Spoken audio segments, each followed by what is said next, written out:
Warahmatullahi wabarakatuh.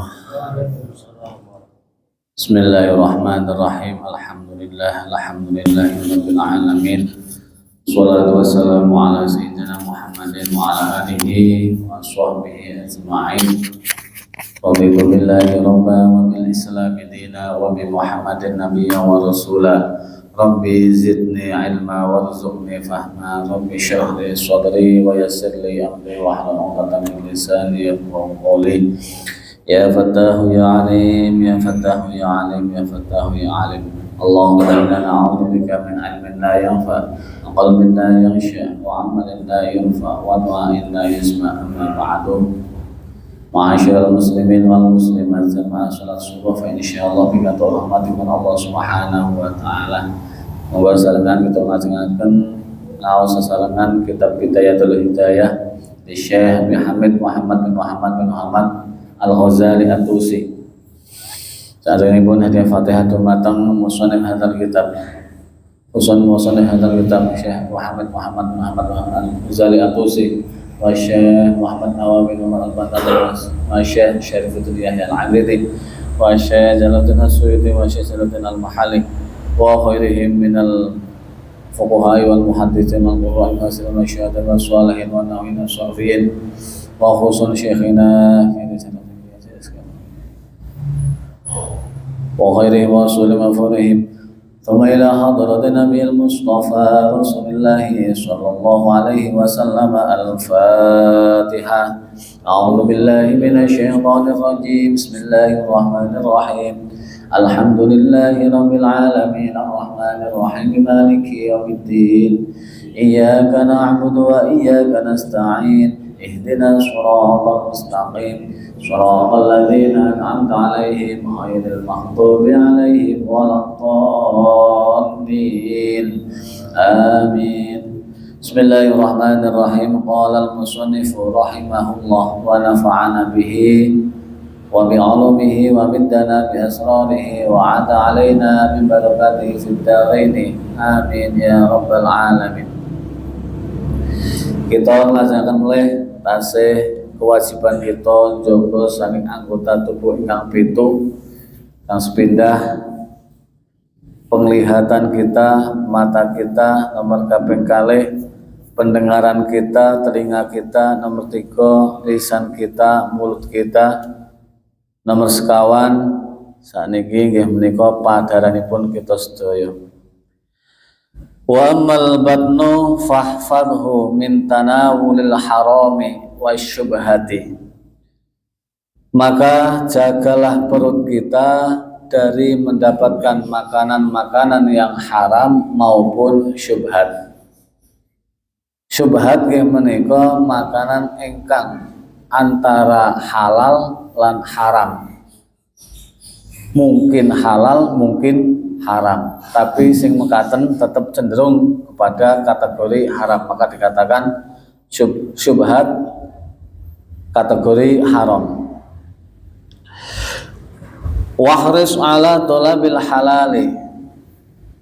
Maka kemudian untuk bisa memenuhi perut kita, perut yang baik, jagalah perut kita untuk bisa mendapatkan makanan-makanan yang halal.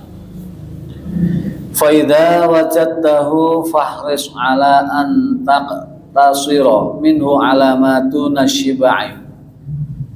Jika seandainya sudah menemukan makan makanan yang halal, maka perut kita untuk dijaga jangan sampai makan terlalu kenyang, maka berhentilah sebelum kenyang.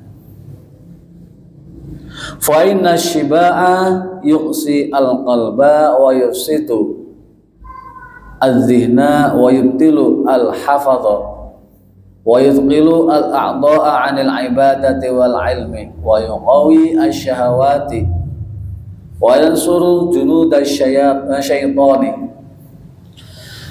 Sekalipun itu makanan halal, ketika sudah sampai puncak yang sampai kekenyangan, maka dengan perut yang kenyang akan bisa menjadikan kerasnya hati. Hati menjadi keras, kemudian akan bisa merusak kecerdasan akal, bisa menghilangkan hafalan-hafalan yang telah kita hafal. Dengan perut kenyang akan menjadikan berat untuk anggota tubuh kita diajak beribadah kepada Allah, berat untuk diajak untuk mempelajari ilmu. Dengan perut yang kenyang sehingga akan memuncakkan, menguatkan nafsu syahwat kita.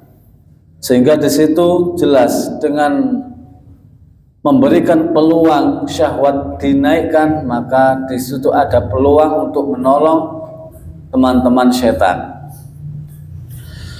Sehingga Imam Al-Ghazali meneruskan, wasyiba'u minal halali mabda'u kulli syarrin fa kaifa minal harami. Jika seandainya perut yang kenyang dari makan makanan halal merupakan sumber utama dari kejelekan, maka bagaimana ketika makanan itu adalah makanan yang haram?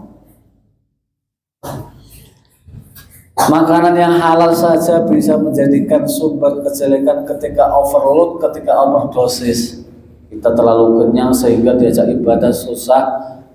Kemudian dengan makanan yang terlalu kenyang, hati kita keras, diberikan nasihat apapun sudah tidak masuk karena apa? Kondisinya sudah kelelahan dan ngantuk dan seterusnya.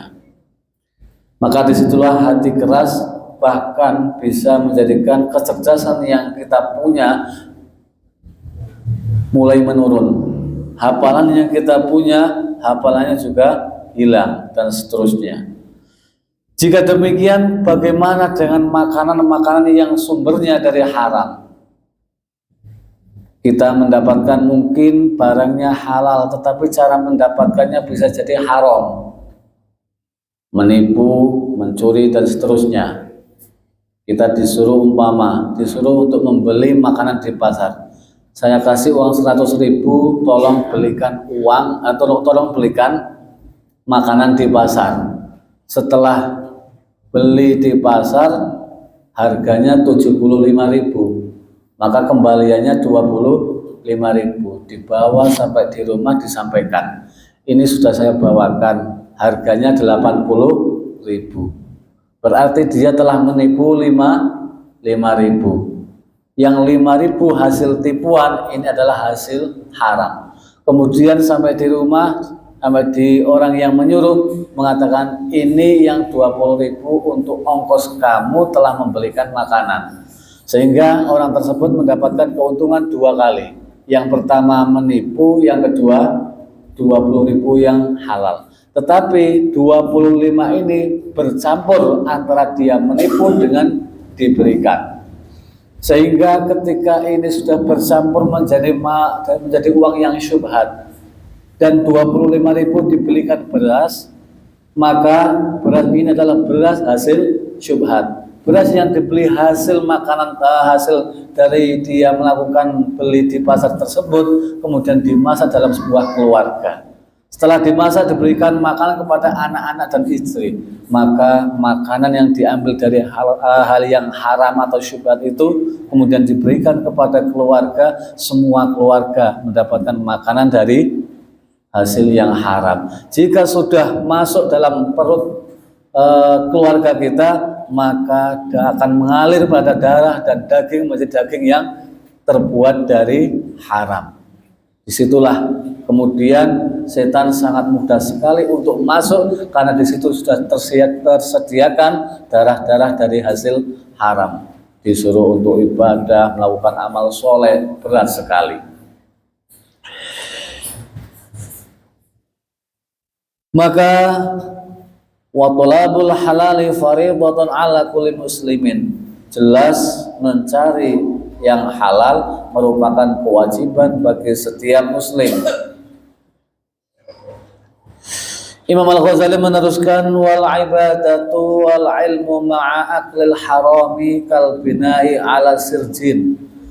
Bahwa seorang yang beribadah, seorang yang mencari ilmu, sementara makanan-makanan yang dia makan adalah makanan yang haram, diibaratkan ketika membuat sebuah bangunan yang dibangun di atas kotoran-kotoran yang najis. Membangun rumah sementara lantainya adalah lantai yang najis.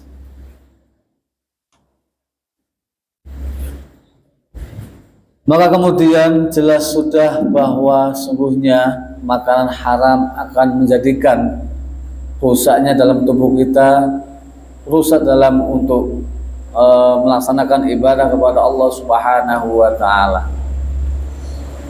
Wal halalu katsirun wa laisa 'alaika an tatayaqqana bi mawatinil umuri bal 'alaika an tahtariza mimma ta'lamu annahu haramun.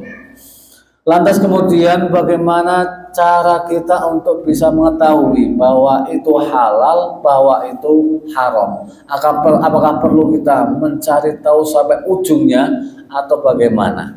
Maka Imam Al-Ghazali memberikan sebuah keterangan bahwa sungguhnya halal itu banyak. Halal secara dzatiyah, berarti barangnya itu barang yang halal, bukan barang yang haram, bukan bangkai, bukan darah, bukan nanah, bukan anjing, bukan babi. Jelas setelah ketika itu memang hewan yang perlu disembelih dengan cara yang halal, atau ikan laut berarti halal, jelas. Maka dari barang yang sudah halal ini kemudian proses yang kedua cara mendapatkannya. Cara mendapatkannya juga cara mendapatkan yang baik, bukan merampas, bukan mencuri, bukan bohong dan seterusnya. Lah ketika dua proses sudah dilewati, maka proses selanjutnya adalah bagaimana memproses barang tersebut. Lah Imam Al-Ghazali memberikan batasan-batasan. Cukup kita mengetahui bahwa itu halal dari zahirnya. Tidak perlu kita untuk mencari tahu sampai dalam-dalamnya. Ini barangnya halal dan saya mendapatkan dengan jalan halal, selesai.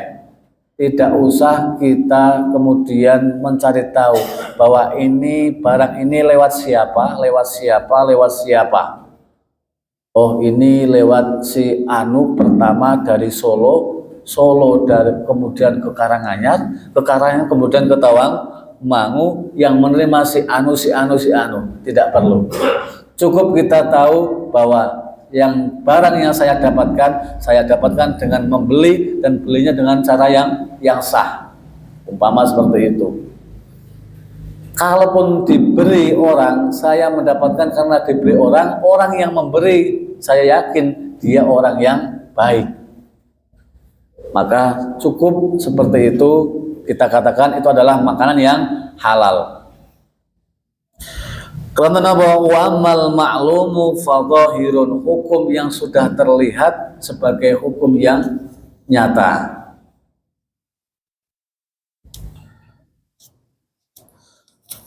Kemudian ketika sudah masuk ke tingkatan dugaan, wa amal madnunu bi alamatin fa huwa malus sultani wa amalahu wa malun man la kasbalahu illa minan niyahati au bai'il khamri awil riba awil muzamiri wa ghairi dzalik minal alatil lahwil muharramati. Jika dugaan saya mendapatkan barang ini hasil diberi dari orang yang dia yang memberi hasil terindikasi atau sudah terkenal tertangkap dengan KPK, oh berarti ini hasil dari korupsi. Ketika kita mengetahui bahwa itu hasil yang dugaan kita adalah dugaan karena hasil korupsi, hasil menipu, hasil kejelekan, itu sudah masuk kategori dalam bahwa ini adalah hasil dari haram. Kita menduga saya mendapatkan barang ini dari pencuri, maka sekalipun barangnya halal berupa ayam atau beras, maka ini kategori haram.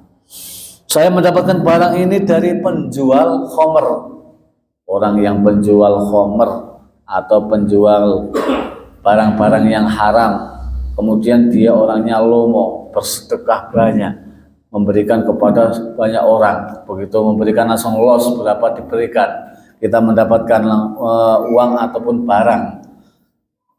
Kita tahu bahwa orang yang memberikan adalah sudah terbiasa dengan hal-hal yang haram, maka dugaan yang seperti ini mengarahkan kepada bahwa ini adalah hasil haram.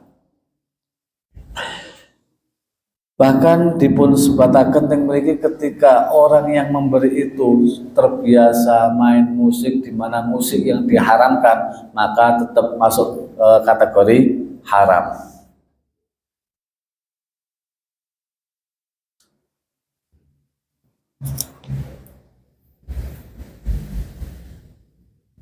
Juga yang terlihat jelas keharamannya, wa minal haramil mahdi ma yu'kalu minal awqafi min khairi syartil waqifi.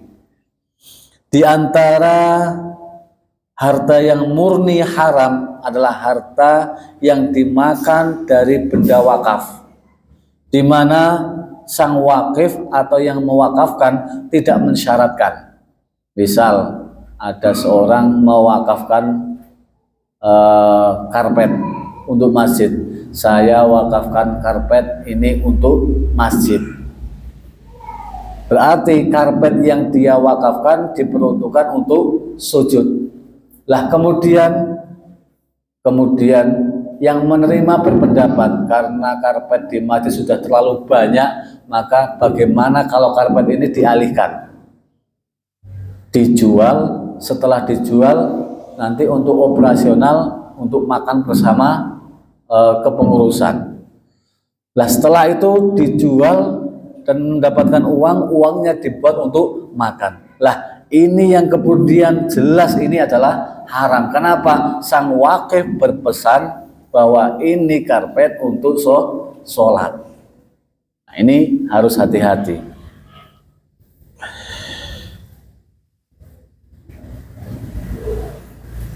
Ma'asyiral muslimin wal muslimat rahimakumullah.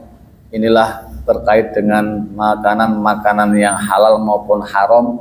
Mungkin akan lebih jelasnya akan diterangkan oleh Imam Al-Ghazali dalam kitab Ihya Ulumuddin. Yang jelas bahwa kita harus tahu betul bahwa makanan itu secara dzatiyah itu adalah halal atau haram. Kemudian yang kedua, bagaimana cara mendapatkannya, makanan itu halal atau haram. Kemudian seterusnya memproses makanan menjadikan sebuah bahan konsumsi yang bisa dimasukkan dalam perut kita adalah dengan cara yang baik. Maka dengan proses yang baik, mulai dari barangnya, cara mendapatkannya, kemudian memproses untuk bisa dikonsumsi dengan baik, itulah yang dikatakan halalan thayyiban. Sehingga dengan makanan yang halal dan baik masuk dalam perut kita dengan perut yang tidak terlalu kenyang, fa insyaallah anggota tubuh kita diajak untuk ibadah sangat ringan sekali dan kita mudah untuk menerima ilmu dari Allah Subhanahu wa taala. Mudah-mudahan kita semua senantiasa terselamatkan dari makanan-makanan haram untuk kita semua dan seluruh keluarga kita. Menjadikan keluarga yang berkah fitini hatal akhirah, mendapatkan putra wayah yang soleh dan solihah. Allahumma amin. Rabbi fa'fa'na bi barakatihim wa linal husna bi hurmatihim wa amitna fi tariqatihim wa mu'afati minal fitani. Rabbi fa'fa'na bi barakatihim wa linal husna bi hurmatihim wa amitna fi tariqatihim wa mu'afati minal fitani. Wallahu a'lamu bishawab. Allahumma musta'an la tariqul jinan wallahu muwaffiq ila ma tariq. Assalamualaikum warahmatullahi wabarakatuh.